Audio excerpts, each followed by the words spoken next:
সকালে হাঁটা ভালো নাকি বিকেলে হাঁটা ভালো? হাঁটা আমাদের শরীরের জন্য অত্যন্ত ভালো একটি ব্যায়াম।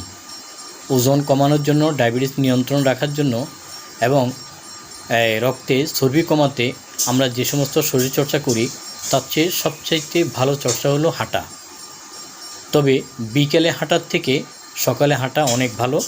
সকালবেলা ঘুম থেকে উঠে আমরা যদি হাঁটি তাহলে প্রকৃতির তরুতাজা বাতাস, তারপর পাখির কলকাকলির শব্দ এবং রোদ আমাদের শরীরের জন্য অনেক উপকার, আমাদের ফুসফুসের জন্য অনেক উপকার।